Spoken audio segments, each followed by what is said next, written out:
Small homes are being called a new alternative to home care in an effort to redefine nursing home culture. Think a family kitchen experience rather than serve meals. Elder decision-making as opposed to top-down management calling all the shots. Professional home environment attire rather than medical scrubs, just to name a few differences.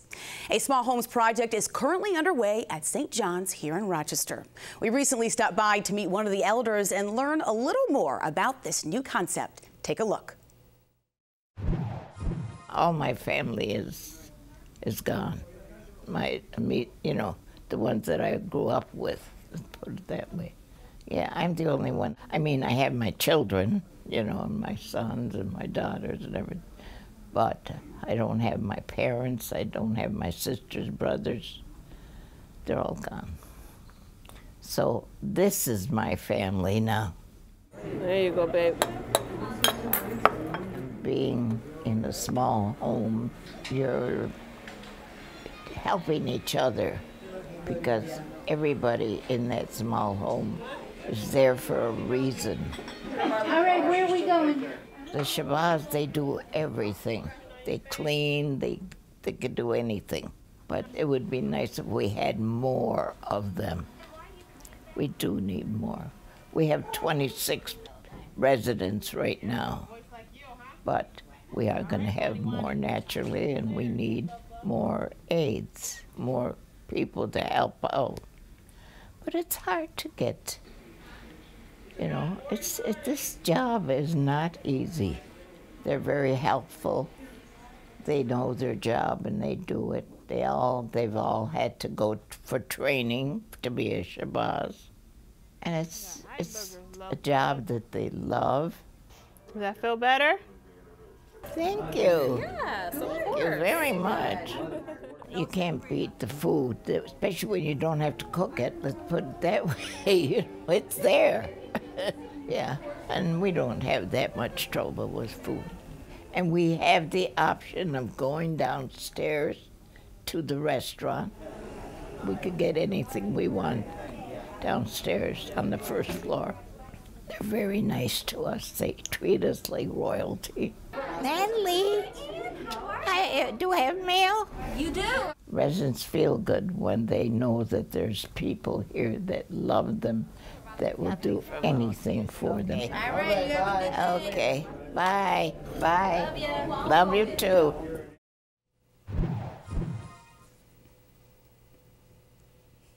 Joining me to share more about the Small Homes Project at St. John's is Rebecca Priest, Vice President of Skilled Services at St. John's, and Christy Wolf-Necklace, Shabazz at St. John's. Welcome to both of you. Thanks. So just to begin, Rebecca, how would you define or break down the meaning of small homes? So when you look at long-term care, one of the things that we've done over the last 60 years is created hospitals for people to live in when they need long-term care. And I don't know about you, but I certainly don't want to live in a hospital just because I need care. And I know that there are many models across the nation where if you need care, you can still live in home, but sometimes your actual house doesn't work. So what we're doing is really showing that if your house doesn't work, you can have a house where you have the supports you need, but you don't have to live in a hospital with all of those medical kind of impositions that come alongside of that. You can remember that you're a fully spiritual and engaged human in your community well beyond your medical diagnosis. So describe a little bit then, to create this home feeling, what is the physical environment like? I know when we were there filming, some construction was underway at one of the small homes that we stopped by where we got to meet Ann, but how do you create an environment that feels more like family as opposed to a traditional nursing care facility? Yeah, so the physical environment's one part of a small home, and it's really important. It's all about being small, right? Mm-hmm. So in a traditional kind of model of long-term care, which is really prevalent not only in the Rochester community but across the nation. Again, they were built with funding that kind of bred this build a hospital. So long corridors, 40 people on a floor, a lot of depersonalized efforts, this kind of cookie cutter hospital sterile vibe. But what a small home is about is being small. You want to try and figure out how can you shrink it down so that one, it's accessible and people can walk as many distances as possible. Two, it's flexible enough to meet the design desires of the people who live in it. So can they shift artwork? Can they paint colors? Can they really create a sense of feeling of normalcy, I think is kind of what you're looking for. Well, when we visited, I heard this term that I'd never heard before, and it's your title, Shabazz, and I learned about it. I want to know describe what does a Shabazz do, and how do you differentiate between the work and the role of a Shabazz versus a direct care worker or a nurse or an aide? The Shabazz is a royal falcon. We sustain, nurture, and protect our flock. And so when I go into work every day, everybody that I work with, all the residents that I care for, every day we get up, I give them the best quality of life that I can. It sounds like such a busy household in the morning. We're getting up, we're getting dressed, we're playing music. Some of them are dancing, and then when we get to breakfast, we all sit and eat together. We try to get everyone in there, and it's just, when you walk in, it looks like a very big family. Sometimes we have background music playing, sometimes we'll watch the news. And then, and then behind the scenes, we take care of their individual needs also. And we know them very well. They know us very well. They know us so well. They know what day we're there.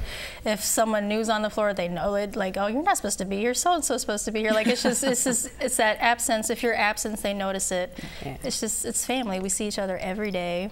Same thing every day. They trust us. And one thing that Ann mentioned to me during her interview, she said, we have a voice here. She said the elders have a voice, and she said if someone's not happy about something, then we can let them know. If we're really happy about something, or we want to expand on something or try something, they take I don't know if she said they've got leaders in certain small homes communities, and they go and they kind of share whatever those desires may be. Is that how is that about right? Yes. How does that work? We have a family meeting once a week during lunch. We could do it anytime, but we all chose lunch in our house. And whatever they like, whatever they don't like, they can say it at the table. Everyone gets a turn to give their voice of what they want. Like, we have one person, he loves fried chicken, so every Friday we get him fried chicken.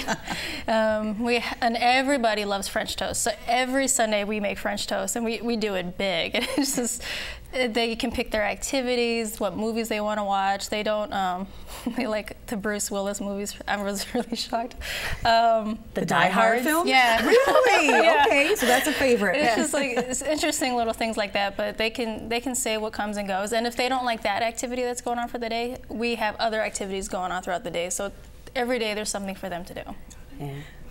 So really looking at that model of elder decision making, again, systemically what we've done is we've disempowered people as they age. And we've disempowered the traditional CNA role to this kind of, I would say, shallow shell of what really people can bring to that CNA role. So Shabazz is really, I just finished Hamlet, and you'll probably get annoyed with this, but Hamlet's really about leaving all of the things that are driving you mad about your current situation, literally crazy, and going away and kind of coming back with a fresh perspective. So when we talk about language changes and we talk about operational changes and physical structure changes, it's about abandoning all of those things about long-term care that have made it the stigma that people don't want to go to, that people are afraid to work in, that people are afraid to help their family members get connected with, which it's not helping our social challenge of aging.